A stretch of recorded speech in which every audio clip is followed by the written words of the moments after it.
여러분 안녕하십니까? 한 주간의 주요 소식을 전해드리는 헬로티비 뉴스 전북입니다. 전북 지역의 코로나19 확진자가 급격히 늘어나면서 그나마 지원 정책 덕분에 버티고 있던 지역 소상공인들의 한숨은 깊어만 가고 있는데요. 이런 가운데 올해 이루어진 소상공인 지원 정책이 내년 예산 편성에서 제외되면서 기댈 수 있는 곳은 줄어만 가고 있습니다. 이진철 기자의 보도입니다. 한국은행이 발표한 11월 소비자 심리 지수는 97.9입니다. 코로나19 발생 초기인 지난 3월 이후 가장 높은 수치입니다. 하지만 실제 소비 활동으로 이어질지는 미지수입니다. 지난 18일 이후 전북 지역에서 60여 명이 확진 판정을 받으면서 또다시 소비 활동이 위축될 것이라는 우려가 나오기 때문입니다. 전북 모든 지역이 사회적 거리두기 1.5단계로 상향되면서 그나마 있었던 손님도 뚝 끊겼습니다. 아이고 너무 힘들죠. 코로나 한 번씩 몇 명이 숫자가 늘어나면 한 명도 안 와요. 어떤 데는. 힘들어요. 코로나19 여파로 어려워진 경제 상황을 소상공인이 버틸 수 있었던 건 지원책 덕분입니다. 올해 새롭게 마련된 공공요금 지원 사업으로 정읍 지역에서만 3,900여 곳에서 23억 4천만 원을 지원받았습니다. 영세 상인 대상 카드 수수료 지원의 경우에도 한시적으로 지원 범위를 넓혀 소상공인 2천여 명이 혜택을 받았습니다. 지금까지는 소상공인들에게 어떤 간접적인 대출이었다면 이런 지방자치단체의 직접적인 지원 같은 경우는 소상공인들이 생각했을 때 굉장히 큰 도움으로 다가오거든요. 하지만 이런 지원이 내년에도 이어질지 확실하지 않습니다. 이번에 편성된 내년도 전북도 예산안에 올해 지원한 공공요금 지원 사업은 빠졌습니다. 올해에도 1회 추경을 통해 도와 지자체가 반반씩 예산을 부담하며 지원한 상황. 올해 이뤄진 소상공인 지원 사업을 지자체 자체 재원으로 감당하기엔 역부족입니다.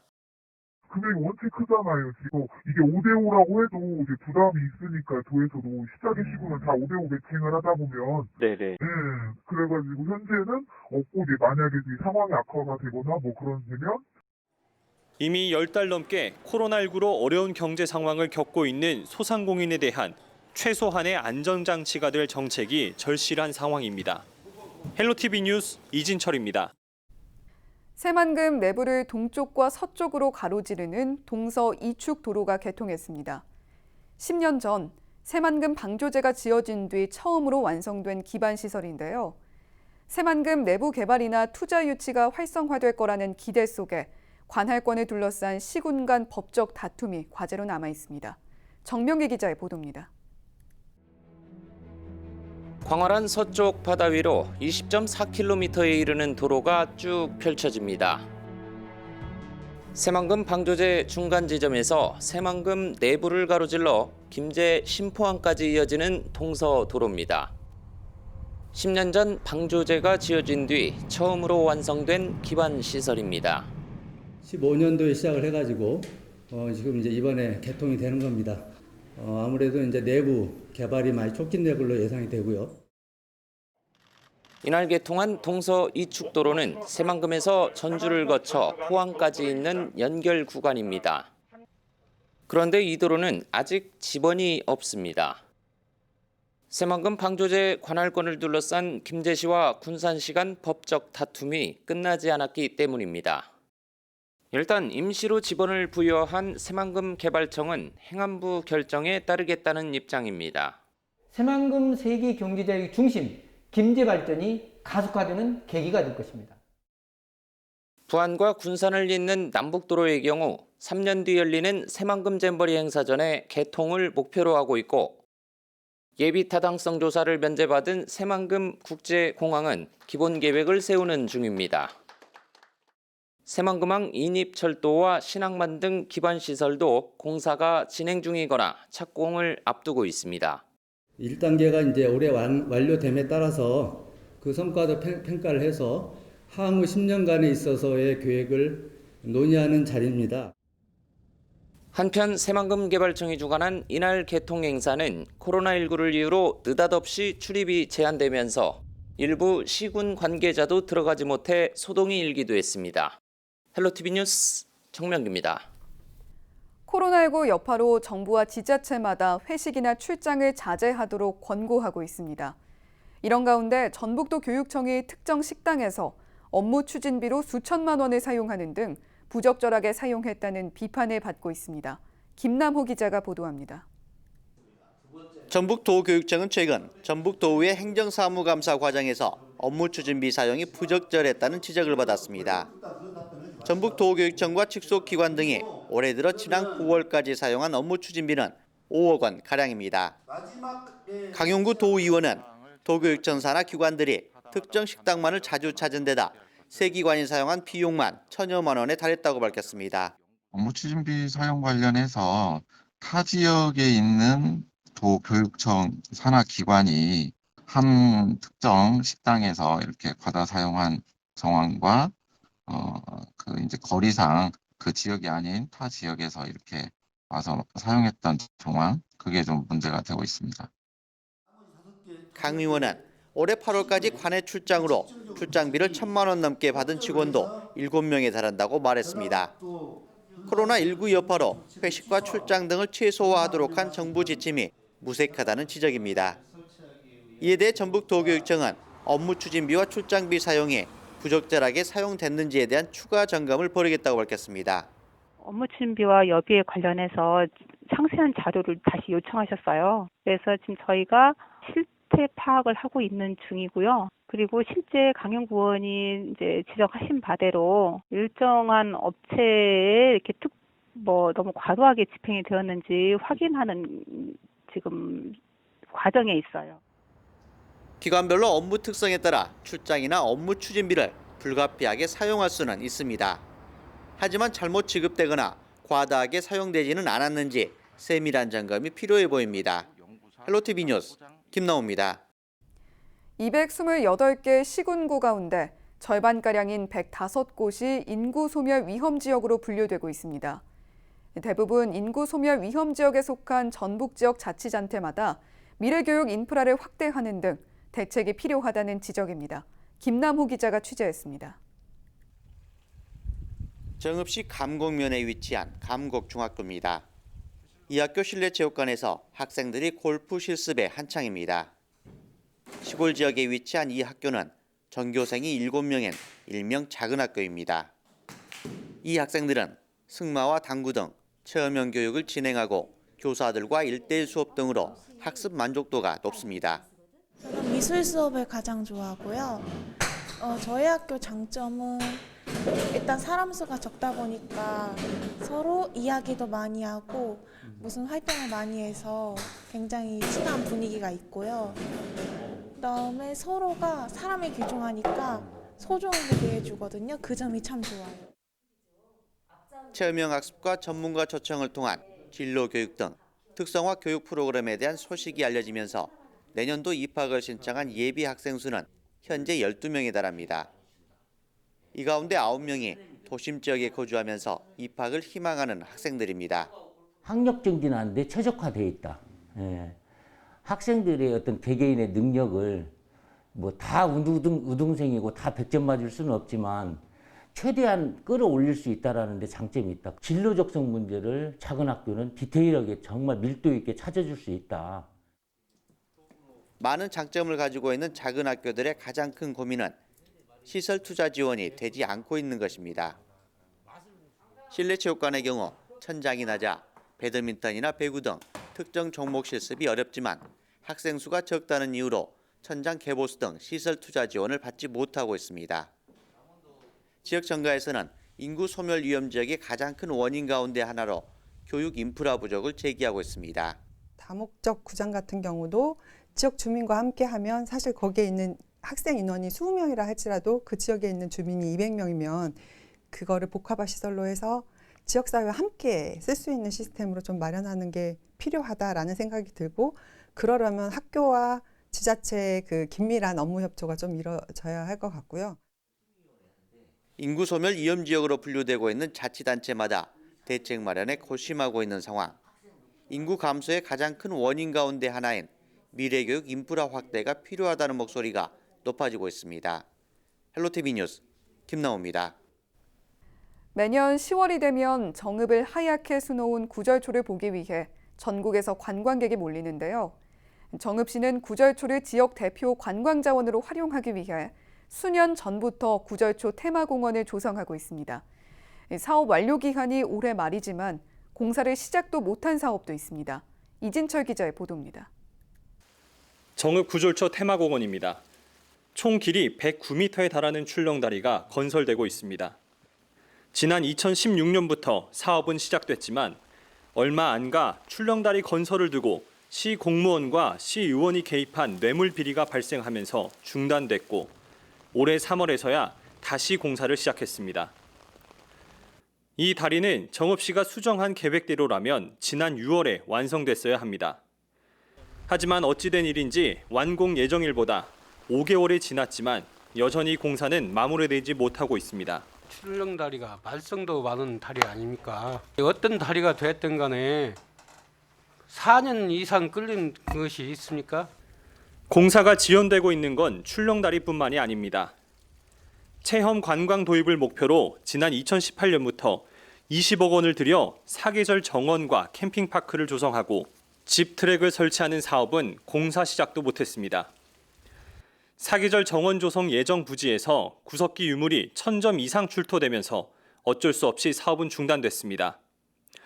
실시 설계 용역까지 한 캠핑파크 예정 부지는 여름철 집중호우로 물이 넘칠 수 있는 홍수위선 이하여서 사업을 잠정 중단한 상황. 집트랙의 경우에도 예정 부지가 홍수위선 이하여서 대체 부지 선정 탓에 늦어졌습니다. 결국 올해까지 완성하겠다 약속한 사업은 내년으로 넘어가게 됐습니다. 심사 절차가 끝나고 현재 공사 발주 추진 중에 있고요. 내년 상반기 중에 준공 예정으로도 있습니다. 정읍시는 지난 여름 기간 50일이 넘는 장마 탓에 출렁다리 공사가 지연됐고 올 연말 완료할 예정이라고 밝혔습니다. 이미 사업 예정 기간을 훌쩍 넘겨버린 상황에서 나머지 사업이 예정대로 진행될 수 있도록 행정적 집중이 필요해 보입니다. 헬로티비 뉴스 이진철입니다. 캠핑카나 구급차와 같이 특수한 용도로 쓰이는 차를 특장차라고 하죠. 최근 정부의 투자 선도직으로 지정된 김제 특장차 전문단지는 국내 특장차 산업 중심지로의 도약을 꿈꾸고 있습니다. 김제의 산업지형을 바꿀 특장차 전문단지를 시작으로 지역민의 편익을 증진할 수 있는 생활 SOC 사업도 확대될 전망인데요. 정명기 기자가 취재했습니다. 차량 뒷좌석을 떼어낸 공간에 수납장을 설치합니다. 승합차를 개조해 캠핑카로 만드는 공장입니다. SUV 형태의 차량으로 캠핑카를 만들고 있는데 전국에서 제일 많이 캠핑카를 만들어서 판매하는 업체 중에 하나입니다. 캠핑카를 비롯해 청소차나 냉동탑차와 같은 이른바 특장차를 직접 만들거나 부품을 생산하는 업체 30곳이 몰려있는 김제의 특장차 전문 단지입니다. 특장차를 만들면 꼭 받아야 하는 자기 인증센터도 전국 2곳 가운데 한 곳이 바로 여기에 있습니다.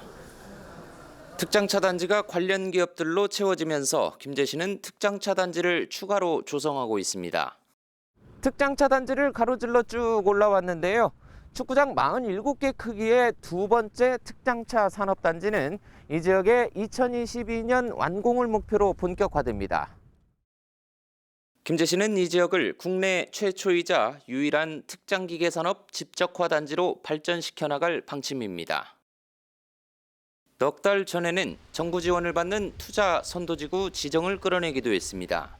투자 선도지구로 지적받았습니다. 거기에서 머무르고 직접 경제적 효과가 그곳에서 나는 이와 함께 주택이나 공원과 같이 주민 편익을 위한 생활 SOC 사업들도 함께 진행될 계획입니다. 김제 특장차 산업에 힘을 보태기로 한 한국토지주택공사 LH는 우선 근로자를 위한 저렴한 임대주택을 제공하기로 했습니다. 혁신 클러스터의 제2산단 사업을 공동사업으로 추진하고 아울러 근로자용 숙소라든지 또 귀농귀촌주택 단지 등 지역 발전을 위한 다양한 사업들을 동시에 추진하고자 김제의 산업지형을 바꿀 특장차 전문단지 조성을 시작으로 농촌 지역의 혁신을 꾀하는 생활 편익 구상들이 기대감을 높이고 있습니다. 헬로티비 뉴스 정명규입니다. 남원시 간호직 공무원들이 보건직 공무원들에 비해 인사차별을 받고 있다는 지적이 일고 있습니다. 간호직과 보건직 공무원 간 평균 승진 연수차가 4년가량 발생하고 있는 것으로 파악됐습니다. 김남호 기자가 보도합니다. 남원시 보건소 승진 인사가 특정 직렬에 편중됐다는 지적이 나왔습니다. 양혜석 남원시 의원은 최근 남원시 보건소 행정사무감사에서 간호직 공무원들이 보건직 공무원에 비해 보직이나 승진에서 차별을 받고 있다고 질타했습니다. 남원시 보건소의 경우 8급에서 7급 승진 때 소요되는 기간은 보건직은 평균 2년이지만 간호직의 경우 평균 6년에서 7년이 걸리는 것으로 파악됐습니다.